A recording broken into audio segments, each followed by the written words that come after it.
à la gronde, brrr, qui a envahi non pas le Japon ni la France ni les États-Unis, mais le monde entier. Le monde entier s'est soulevé d'un seul homme pour dire « Nintendo, vous faites quoi? C'est trop cher! 90 balles! Un vieux moustachu plombier qui fait du kart! Ça va pas à la tête ?» Mais Nintendo ne se démonte pas. Il tente de se justifier sur la polémique et sur cette hausse des prix. Et le moins qu'on puisse dire, c'est que leurs arguments sont assez bancals. Par contre, quelque chose qui m'est revenu à l'esprit et que je n'arrive pas à me souvenir, ou si c'est la mémoire qui me joue des tours, il me semble que quand la Nintendo 3DS à l'époque était sortie, beaucoup avaient râlé sur le prix scandaleux et en même pas 2 ou 3 semaines, Nintendo a fait une chute des prix très très rapide. Il me semble que c'était comme ça. N'hésitez pas à me confirmer. Est-ce que vous pensez que Nintendo peut encore reculer sur le prix?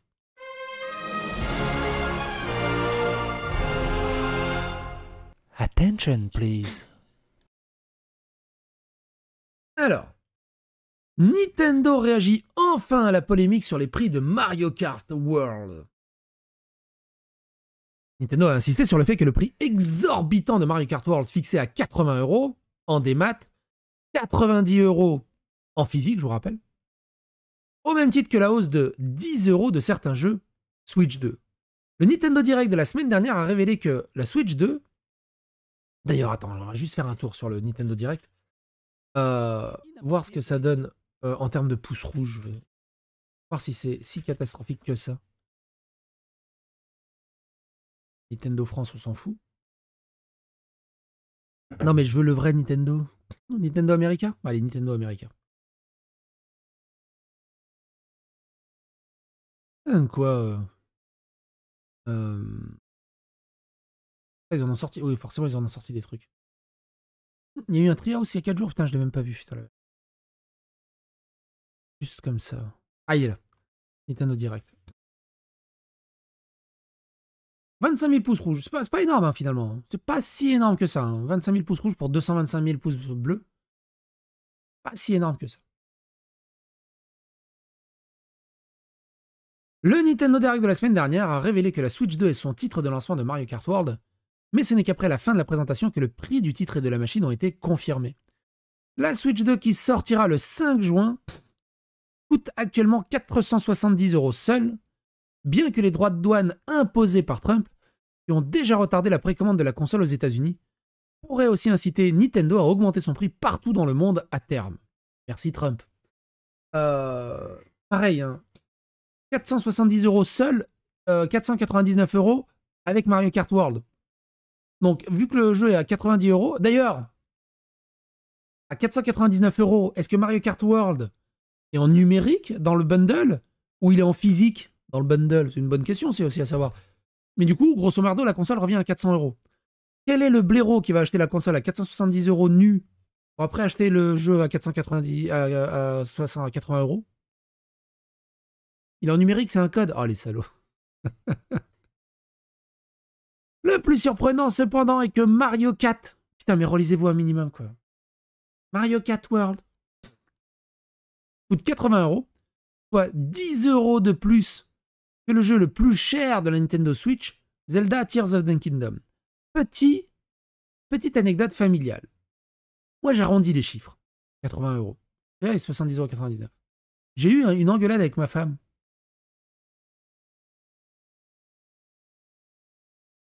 Je lui dis à un moment, je sais plus c'est quoi. Je vous avouerai, je sais plus c'est quoi. Je lui dis, elle a acheté un truc. Moi, j'aime bien quand elle achète des trucs, j'aime bien estimer le prix des trucs qu'elle a acheté. Je lui dis, putain, t'as acheté ça, ce truc combien? 80 €? Non? Ouais, tout de suite. 80 €. Ah ouais, tu l'as acheté combien? Je l'ai pas acheté 80 €. Ah ouais, il est à combien alors?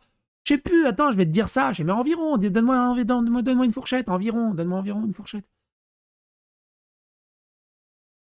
Elle veut pas. Elle cherche dans son truc, dans son application de banque. Elle cherche, elle cherche. Elle me dit quoi? Elle ose me dire quoi? Elle dit non, il était à 79 €. Tu vois, il n'était pas à 80. Tu te fous de ma gueule? Donc, ce prix psychologique de c'est pas à 60 euros, c'est à 59,90, c'est pas à 10 euros, c'est à 9,90, ça marche. Il y a des gens chez qui ça marche. Moi, j'arrondis au-dessus. Point. Je comprends pas pourquoi, psychologiquement, ça marche chez les gens, ça. Enfin bon, bref, ça c'est encore autre chose. Soit 10 euros de plus que le jeu le plus cher de la Switch qui est Zelda, Tears of the Kingdom. Je vais pas dire déçu pour Tears of the Kingdom, mais aux F tiers. Alors je suis nul. Breath of the Wild, pour moi, meilleur Zelda. Nintendo propose également un pack Mario Kart World avec Nintendo Switch 2 à 509,99 €. Non. 509 €, c'est à 480. Oh, IGN! Vous êtes débile, c'est une IA qui a écrit ou... Il est à 499 avec Mario Kart World. Il n'est pas à 509,99. Réduisant ainsi le prix du jeu de 30 €, l'entreprise a aussi fait savoir que ce bundle serait une offre à durée limitée. À terme, donc, le jeu pourrait bien coûter entre 80 et 90 € pour tout le monde. Non, c'est 500... Mais non, mais je l'ai acheté à la Fnac. Vous foutez de ma gueule.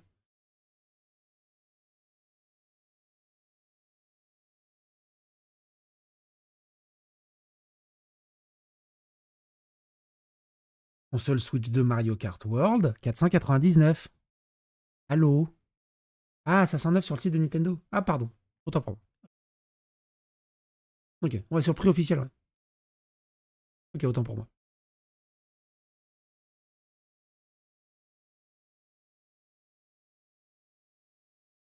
Sans oublier ainsi que certains jeux édition Switch 2 sont également concernés pour cette politique tarifaire agressive. Ces jeux améliorés par rapport à leur version Switch originale et optimisés pour la Switch, également du nouveau contenu plutôt original, The Legend of Zelda Breath of the Wild et Tears of the Kingdom par exemple, bénéficient du service Zelda Note dans l'application Nintendo Switch. Il fournit aux joueurs des aides et autres guides pour le jeu. Mais un niveau d'oséfitude incroyable. Ces deux titres offriront également des succès sur Switch 2. Pourquoi? Il y a des succès enfin? J'ai raté cette info. La Switch 2 va proposer des succès? Quelqu'un a eu cette info?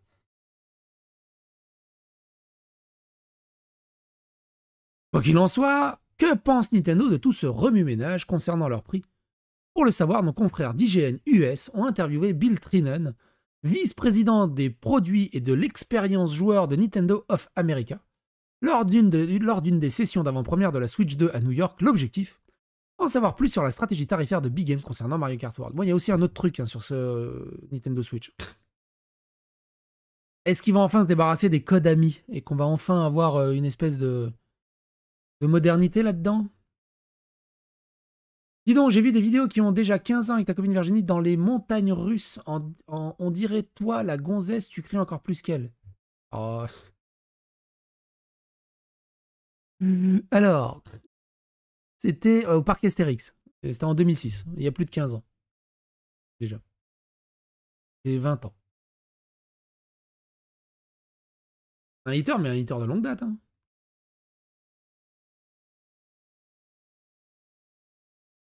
Ça fait 3 hitters sur 3 lives différents. Pour le contexte, veuillez noter que cet entretien avec Trinen a eu lieu le 3 avril 2025, soit avant l'annonce du report des précommandes de la Switch 2 aux États-Unis par Nintendo, en raison de l'impact potentiel des droits de douane de Donald Trump. Dans sa réponse, Bill Trinen a insisté sur le fait que le prix de Mario Kart World était justifié, en précisant que le prochain Nintendo Direct dédié au jeu annoncé pour le 17 avril nous permettra d'en savoir plus sur le jeu et ses offres. Moi, j'ai vraiment hâte de voir. Je dirais que ce n'est pas tant une question de stratégie tarifaire que de simple considération. À chaque fois qu'on regarde un jeu, on se concentre sur l'expérience, le contenu et la valeur ajoutée, a déclaré Trinen. Concernant Mario Kart World, pas mal de médias spécialisés ont déploré que le monde était vide et que la mode balade n'apportera pas grand-chose. C'est mon inquiétude aussi. Un peu à la Forza, quoi. C'est quoi l'intérêt? Je vous conseille donc de vous brancher à notre Nintendo Direct pour découvrir ce qu'il en est vraiment. Peut-être vous en apprendrez plus. Moi, je pense que le seul truc qui pourrait rendre le truc intéressant, j'espère qu'ils ont fait ça, c'est un open world, mais avec des petites missions un peu à la Diddy Kong Racing. Je vais être honnête, c'est un jeu tellement vaste et immense. Bon, je vous rappelle que c'est le vice-président Nintendo of américain qui parle, donc forcément c'est le meilleur jeu de la planète. Soyez sûr que vous y trouverez énormément de petites choses à faire et à découvrir. Tout n'a pas été dit et montré, il reste encore quelques secrets, je pense, qui feront que, quand les gens achèteront le jeu, comprendront qu'ils ont en face de l'expérience Mario Kart la plus riche qu'ils aient jamais eue. Moi, j'ose espérer qu'ils ne montrent pas tout dans Nintendo Direct et qu'ils nous laissent un peu la surprise aussi. Nous avons également interrogé Trinen sur le prix de 80 € sur certains jeux Nintendo Switch 2, bien qu'une mise à niveau à 10 € soit disponible pour les possesseurs de version Switch de ces jeux de Legend of Zelda Breath of the Wild, édition Switch 2 à 70 € et Tears of the Kingdom à 80 €, soit disponible avec l'abonnement Switch Online plus pack extension. Nintendo offrira aucune réduction aux nouveaux joueurs sur Switch 2. Alors, pour résumer, pour ceux qui ont mal compris, ou même moi, dites-moi si je me suis bien compris. Si tu as Breath of the Wild sur Switch, tu n'es pas obligé de le racheter sur Switch 2, mais tu peux y jouer. Mais si tu veux profiter de la version upgrade, ou genre, tu as juste un DLSS x2 au lieu d'un x0, et juste un contraste de couleur plus 2 au lieu de 0, c'est 10 balles. Mais, ça marche seulement si tu as l'abonnement Switch Online.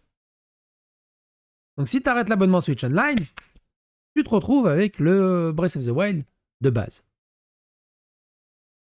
Je pense qu'il y a une énorme magouille de ce côté-là. Il y a une énorme magouille de ce côté-là sur le fait qu'ils veulent lutter contre le marché de l'occasion. Ils veulent lutter contre le marché de l'occasion.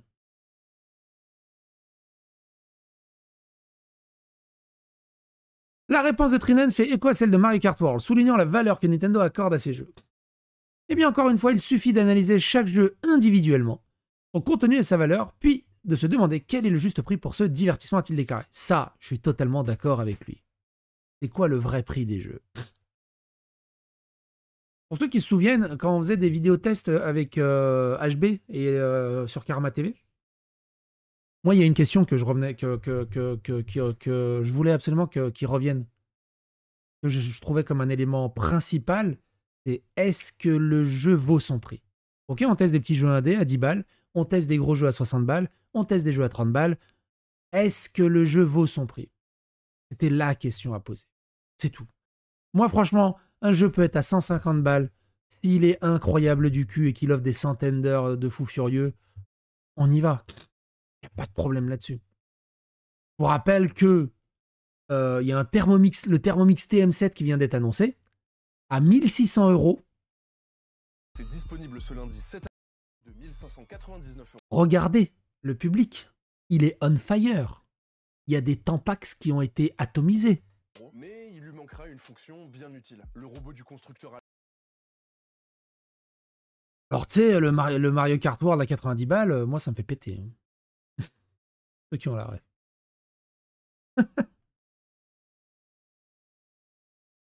Il y a un mood à 14 balles. Est-ce que le mood à 14 balles sera compris? Je précise que ce prix pour l'édition Nintendo Switch 2 d'un jeu physique concerne les joueurs qui ne possèdent pas le jeu de base. Pour quelqu'un qui a acheté Tears of the Kingdom, blablabla. Mais plus globalement, notre approche se concentre sur le contenu, la valeur et le prix approprié en fonction de ces éléments. Ce que Trinen veut dire ici, c'est que Nintendo estime que sa poussée vers la nouvelle génération justifie une augmentation du prix compte tenu de ce que ces jeux vidéo ont à offrir. Un point de partage, Pierce Harding-Rolls, directeur de recherche jeux chez Ampere Analysis, il a en effet déclaré à IGN que Nintendo avait déjà l'habitude de proposer des jeux à prix fort. Ce n'est pas la première fois que Nintendo propose des jeux plus chers que d'autres plateformes comme la PS5 ou la Xbox Series X. Je me souviens qu'à l'époque, les titres de Nintendo 64 étaient plus chers que la PS1. Par exemple. Il est con ou il est con, l'analyste? Pourquoi c'était plus cher à l'époque? Devinez, vas-y, devinez pourquoi. Il y avait une raison technique à l'époque. Pourquoi la 64 était plus chère? Parce que c'était des cartouches, et que ça coûte cher, les cartouches, les puces. Alors qu'un CD, bah, ça coûte rien. Déjà, tout simplement. Cela est en partie lié au coût de produit, mais Nintendo privilégie également une approche à des prix qui lui sont propres en fonction de sa propre appréciation des valeurs de ses jeux. Concernant le prix actuel de 450 $ pour la Switch 2 aux États-Unis, Trinan a nouveau évoqué la valeur, mais a également souligné les coûts croissants associés à la sortie des consoles du jeu vidéo. Évidemment, tous les coûts augmentent avec le temps, et comme vous, j'aimerais personnellement que cela ne soit pas le cas.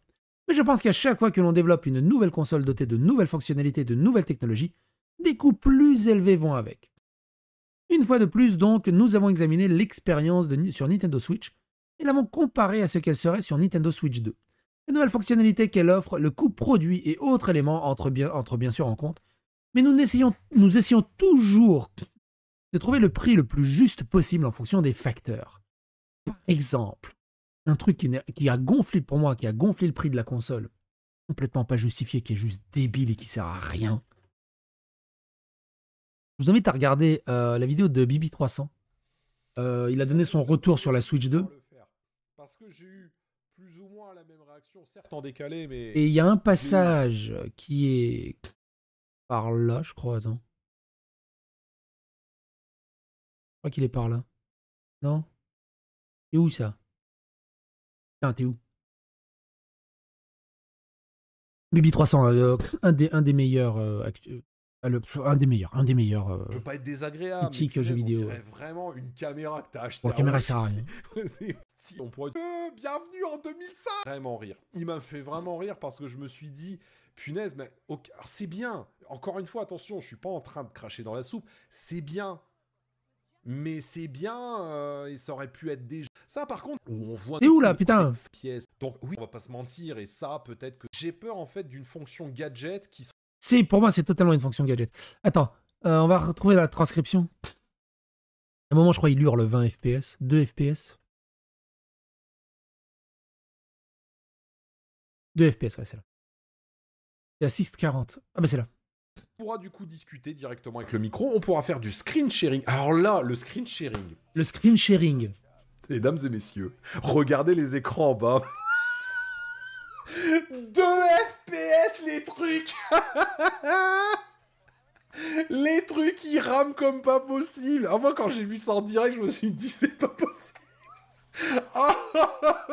Les mecs ils sont en 56K, c'est pas possible. Non mais honnêtement, Nintendo a fait quelque chose d'intéressant, c'est de dire on va pas tricher. À quoi sert cette fonctionnalité?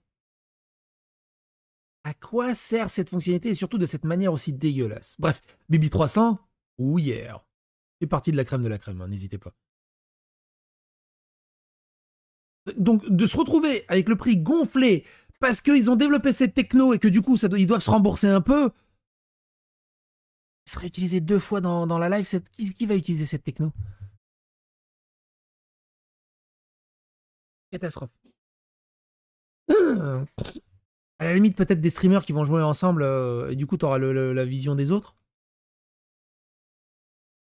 C'est bien beau tout ça, mais ça n'empêche pas certains fans de Nintendo de craindre de ne pas pouvoir passer à la nouvelle génération de Switch si l'entreprise augmente encore les prix, déjà bien controversés sur la Switch 2, et de ses jeux en raison des droits de douane. La vérité, c'est que les gens ont beau se manifester en masse pour demander une baisse des prix de Nintendo, la guerre commerciale entamée par Donald Trump avec le reste du monde risque de rendre la console et les jeux encore plus chers aux États-Unis, mais aussi plus tard dans le reste du monde. Doug Bowser, président... Alors, je vous rappelle que le président de Nintendo of America s'appelle Monsieur Bowser. Incroyable. Pour en savoir plus, sachez que Doug Bowser, président de Nintendo of America, a lui aussi pris la parole pour justifier le prix de la Switch 2 auprès de Washington Post. Pour résumer, il explique que Mario Kart World fait l'objet d'une tarification variable en comparaison du prix de Donkey Kong Bonanza, qui correspondrait vraisemblablement au prix d'un jeu Switch 2 standard. Non, il n'a pas été embauché que pour ça. En gros, il explique que le prix d'un jeu se décidera au cas par cas, dépendant avant tout de la taille de sa production, de son budget, de ses ambitions, de sa durabilité et des différentes mécaniques de gameplay qu'il proposera. Pareil, j'ai vu des commentaires à la con Je bannis parce que la flemme de discuter avec eux. Ouais, c'est du Mario Kart, les budgets est rachitique, c'est pas du GTA ou du Red Dead Redemption, Nintendo se fout de la gueule du monde. C'est pas parce qu'un jeu paraît plus faible graphiquement ou plus faible dans son truc que le budget est plus petit. T'en sais rien. T'en sais rien. Hein. Je te rappelle que Skull and Bones, c'est 800 millions de budget. Le jeu, on dirait un jeu iPhone dégueulasse. Bon, c'est rien. Mario Kart, ça se trouve, au sein de Nintendo, a coûté des millions à développer. Tu n'en sais rien. C'est ridicule. Il y en a qui disent, ouais, regarde, Mario Kart, c'est de la merde, Donkey Kong Bonanza, c'est de la merde, Cyberpunk, c'est quand même autre chose. Et si je te disais que, par exemple, Street Fighter 6 ou un Mario Kart, c'est 100 fois plus dur à développer et à gérer en termes d'équilibrage qu'un Cyberpunk. Mais vous n'êtes pas prêts pour ce débat.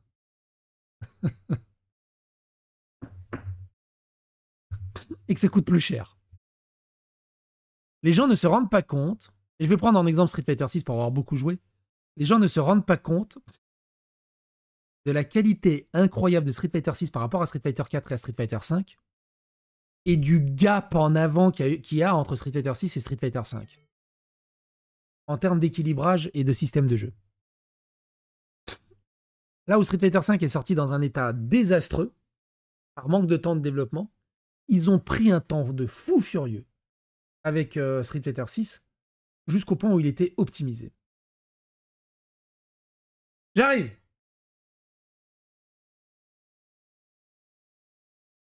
Donc, ne parlez pas si vous ne savez pas. Tout simplement.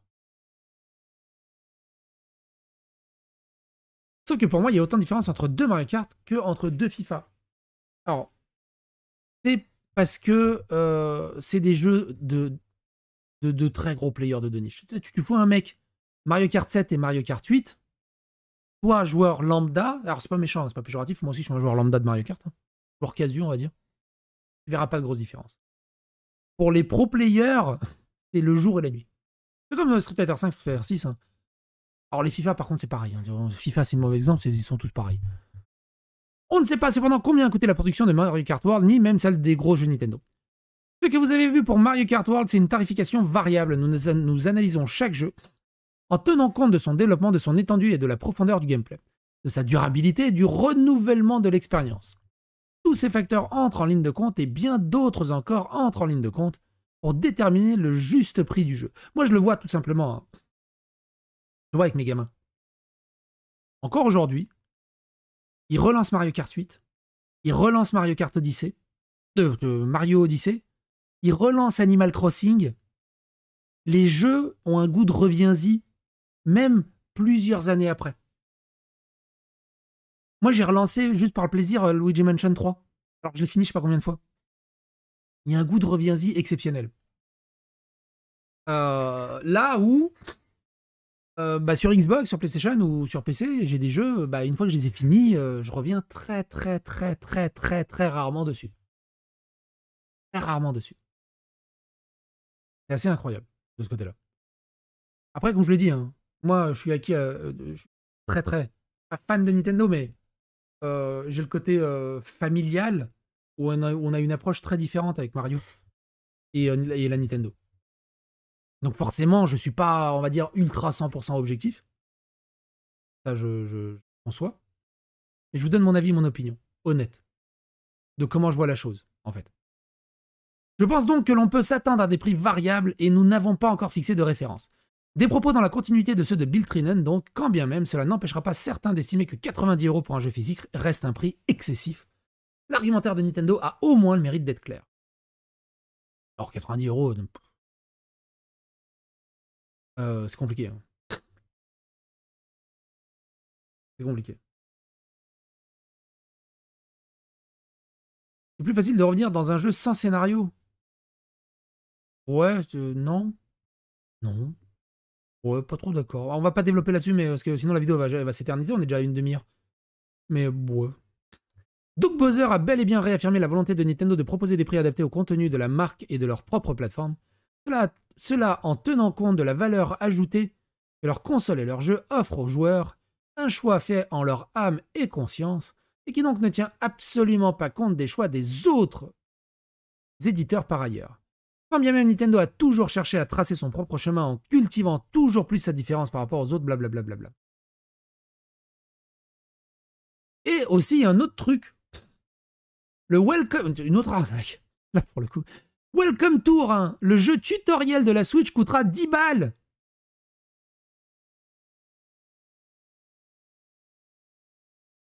Nintendo explique pourquoi le jeu n'est pas inclus avec la console. Ça, c'est foutage de gueule. C'est foutage de gueule. Alors, c'est un peu ça. Alors, de l'autre côté, il y a. Alors, c'est même pas un jeu Welcome Tour, bordel de merde. Mais à l'époque, il y a eu le scandale de la Switch. Ouais, One to Switch devrait être offert avec la console. Il était payant. Est-ce que. Vous voulez voir à quel point je souffre? Ma fille continue de relancer One to Switch et je joue avec elle à One to Switch. Je vais avoir des centaines d'heures sur One to Switch.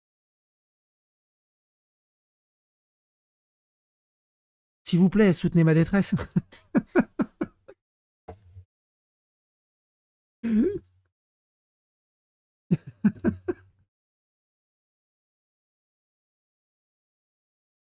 Au milieu du tour, le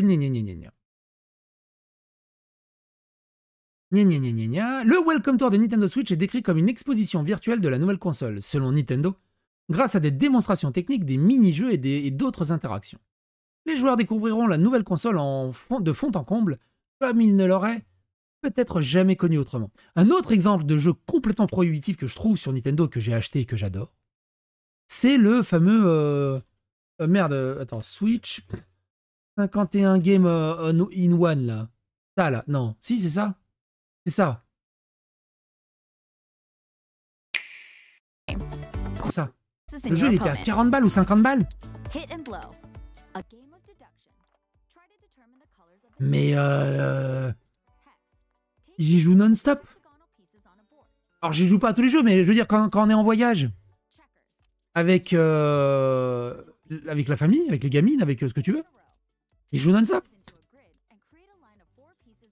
Et moi, à titre personnel, je leur lance tout le temps pour le Hanafuda. J'adore jouer au Hanafuda. Il y a du Hanafuda, là? Bon, ça, c'est nul, par contre. Il est où, le Hanafuda Ah, j'adore jouer à ce jeu, putain. Ce qui me fait chier, c'est que même le bot en difficile, il est simple. Par contre, il y a du Hanafuda dans les Yakuza. J'ai passé des heures et des heures. Mais c'est pareil. C'est pareil, c'est trop simple. Merci Nini Game pour les 5 balles. Car je regarde tes vidéos tous les jours et j'avais envie de te donner une petite contribution pour te remercier. Merci à toi, Nini. C'est gentil. J'adore la Hanafuda. Et pareil, ce 51 Worldwide classique, il est hors de prix. C'est des jeux de plateau lambda. Mais c'est un must-have. Must-have. T'es obligé de l'avoir. Grâce à des démonstrations techniques et des mini-jeux et d'autres interactions, les joueurs découvriront la nouvelle console de fond en comble comme ils ne l'auraient jamais connue autrement. Nintendo Switch 2 Welcome Tour vous propose une balade interactive au cœur des fonctions et des technologies qui donnent vie à vos jeux préférés. Observez, touchez et ressentez en participant aux différentes activités, peut-on lire. L'occasion de découvrir de différentes fonctionnalités et informations sur la console, Pat Nintendo oblige. Les jeux comprennent aussi des mini-jeux tels que le Speed Golf, Dodge the Spikes Balls et une démonstration des physiques des maracas. Super. On le voit des mini-jeux là? C'est quoi cette intégration? Super. Alors, ça c'est la technologie qu'il y a dans One to Switch là quand il faut compter les babales. Bon, par contre, la techno ne sert strictement à rien. Hein. Mais elle est incroyable. Donc forcément, la qualité de ces vibreurs et cette vibration, bah, tu la payes. Hein. Ça a un coût, forcément. Ça secours, quoi. Même dans une game jam, tu oserais pas le faire. T'as 10 balles, c'est honteux. C'est honteux.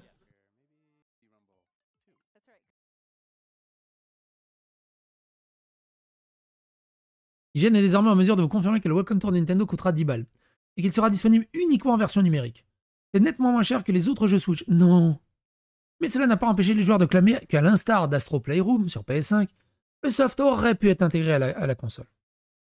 Lors d'une interview accordée à nos confrères américains, Bill Trinen, vice-président des produits de l'expérience de joueur Nintendo of America, a expliqué pourquoi la firme de Kyoto n'a pas voulu l'inclure dans un pack de lancement et pourquoi l'entreprise avait décidé de le sortir uniquement en démat. Précisons tout de même que cet entretien, Donald Trump, blablabla. Je crois que ça va être les mêmes trucs. Allez là.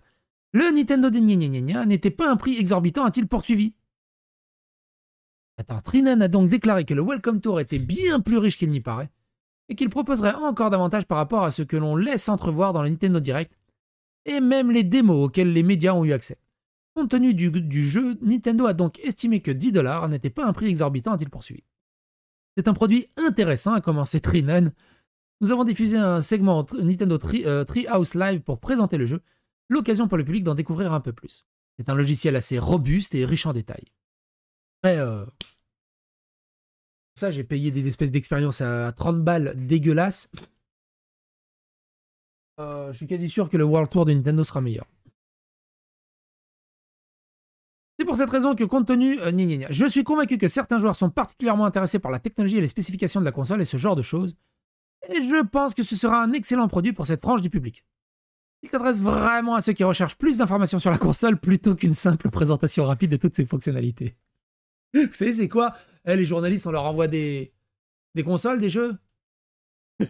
Non, on va leur faire payer la démo, parce qu'ils vont être obligés de l'acheter pour tester les fonctionnalités du jeu et faire leurs articles de merde. C'est un génie. Hop là. C'est pour cette raison et compte tenu du soin du travail considérable que l'équipe a consacré à ces produits, il a été décidé que oui, 10 $ ne semble pas si exorbitant, c'est un bon rapport qualité-prix pour ce produit. Le Welcome Tour n'est finalement qu'un exemple, blablabla. De l'autre côté aussi, un truc intéressant, c'est ça. Beaucoup de gens accusaient les tarifs douaniers d'être à l'origine des prix de la Nintendo Switch 2. Bowser a confirmé que ce n'était pas le cas. Nintendo fabrique la Switch 2 au Vietnam et elles sont actuellement coincées dans la zone tarifaire. C'est vrai qu'on va voir ce que ça va donner avec les États-Unis. Ça va être compliqué. Ça va être très compliqué. Bref, cette vidéo a duré beaucoup plus longtemps que prévu, mais il fallait prendre son temps pour développer le sujet de manière professionnelle et acerbe.